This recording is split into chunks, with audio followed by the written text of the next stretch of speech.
Halo Kak, Assalamualaikum Kak. Waalaikumsalam. Kenapa, Dek? Kakak lagi di mana? Kakak di rumah? Aku mau minta tolong boleh nggak? Mau minta tolong apa? Kepala aku sakit banget Kak. Suami aku lagi pergi dinas soalnya bulan depan baru pulang. Anak kamu diajak? Anak aku titipin ke mama aja deh Kak. Yaudah, kakak jemput ke rumah sekarang ya. Oke Kak, hati-hati ya Kak.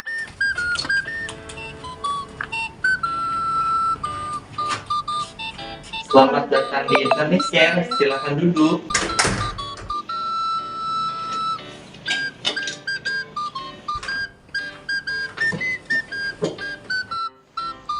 Baik Bu, apakah ada yang bisa saya bantu?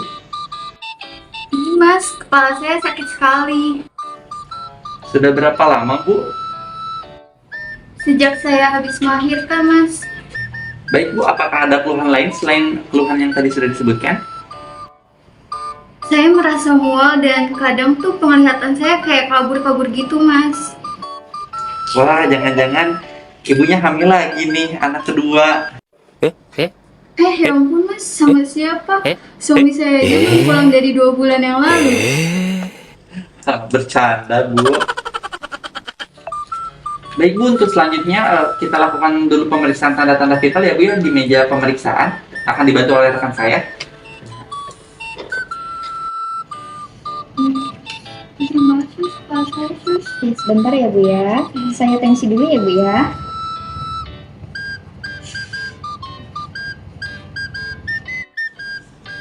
Sudah selesai ya Bu? Oh iya sus.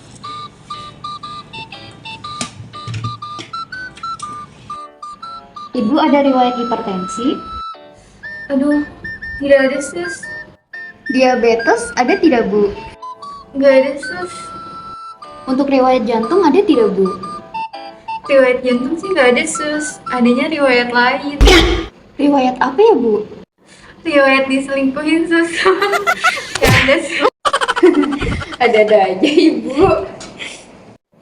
Untuk hasilnya tensi Ibu tinggi ya, 160/100. Berarti saya punya riwayat darah tinggi ya sus. Sebelum melahirkan, Ibu pernah periksa tekanan darah tidak? Pernah sih sus. Jadi waktu saya lagi hamil tuh tensi saya sering tinggi 150 sampai 160 bahkan sus. Nah sekarang setelah saya melahirkan tensi saya juga tinggi sus. Ibu mengalami preeklamsia, itu adalah hipertensi yang disebabkan oleh kehamilan. Faktor tersebut bukan hanya dari genetik saja Ibu, bisa dari kehamilan. Untuk lebih Dokter Maya, Atas nama Ibu Tuti, usia 25 tahun, dengan keluhan tekanan darah tinggi terus-menerus. oh ya, sudah berapa lama Bu tekanan darahnya tinggi? Kayaknya sih sejak 2 bulan terakhir dok. Oh. Ibu Tuti sudah dari kapan menyadari bahwa tekanan darahnya tinggi? Ada yang dirasakan keluhannya? Ini dok sakit banget kepala dok sama mual. Jadi sering pusing? Itu tensi saya tuh tinggi dok. Oh, sudah berapa kali ditensi di puskesmas? Dan berapa tekanan darahnya? Baru 3 kali dok, itu tekanan darahnya 150 sampai 160 dok. Oh, apakah ada riwayat darah tinggi sebelumnya atau baru 3 bulan ini? Baru 3 bulan ini dok. Oh iya. Mesin bayi dok. Oh, baru lahiran. Iya. Sudah kapan lahirannya? Udah 5 bulan yang lalu dok. Oh, haid terakhir kapan? Baru selesai nifas dok. Terus pada saat hamil apakah ada komplikasi tekanan darah tinggi? Iya dok. Iya. Tensi saya tinggi dok. Nah, ya. Ini data tentang Ibu Tuti. Ya. Ibu Tuti tekanan darah kandungan sebelah kanan 160/100 dan sebelah kiri 157/100. Baik, terima kasih. Silakan tidur. Izin periksa ya, Bu. Oke, tahan napas. Buang pelan-pelan. Baik, Ibu. Akan saya lakukan pemeriksaan USG jantung untuk melihat tekanan darah Ibu apa memang sudah ada komplikasi ke jantung atau tidak ya Bu. Nama suaminya siapa, Bu? Aldi dok. Oh, pantesan. Aduh. Ada namanya nih, Bu, digantungin. Bercanda. Ibu. Ya, sudah selesai ya, Ibu. Jadi Bu Tuti, dari hasil pemeriksaan memang septum intraventrikel Ibu sudah menebal lebih dari 1 cm. Darah yang tinggi pada Ibu yang mungkin sudah terjadi untuk beberapa lama. Jadi sudah ada sedikit kelainan struktur pada jantungnya.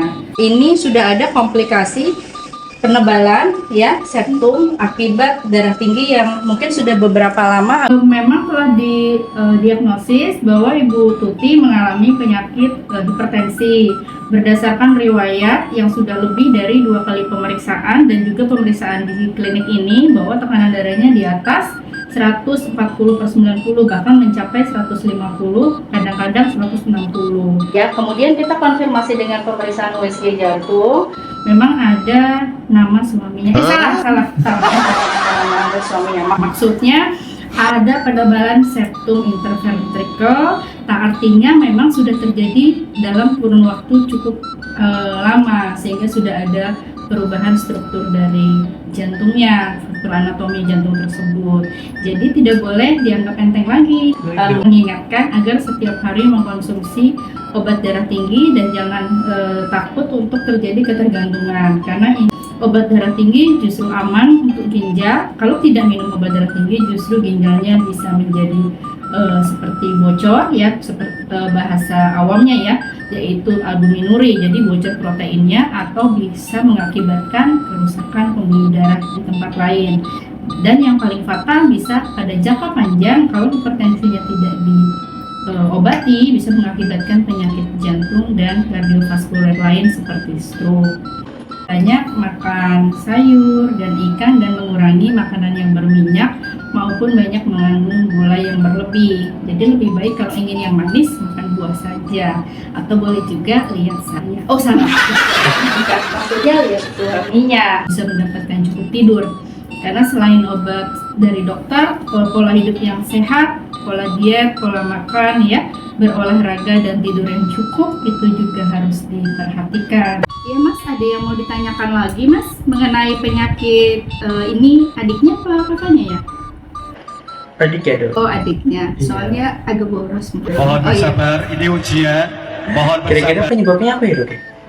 Iya, jadi memang untuk beberapa pasien ya yang mengalami darah tinggi untuk usia muda, salah satu pemicunya adalah kehamilan ya.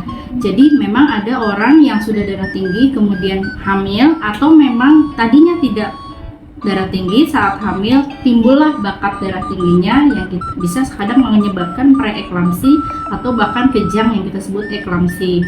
Salah satu pemicunya adalah hormon dan growth factor dari sang bayi sehingga badannya mengalami kompromis atau bakat-bakat penyakit pada tubuhnya itu timbul. Jadi apabila tidak hilang setelah bayinya dilahirkan maka harus ditangani dengan tepat. Tapi ini masih ada kabar baiknya. Iya, serius amat. Ya benar. Jadi kalau belum 6 bulan setelah melahirkan bisa kembali lagi tekanan darahnya, maka ada kemungkinan bisa reversible atau kembali ke keadaan sebelum darah tinggi. Tapi kalau sudah lebih dari 6 bulan biasanya memang akan menetap efek dari hormon kehamilan tersebut. Tapi tidak usah khawatir karena kita akan monitoring dan harus kontrol secara teratur, mengonsultasikan darah tingginya kepada dokter.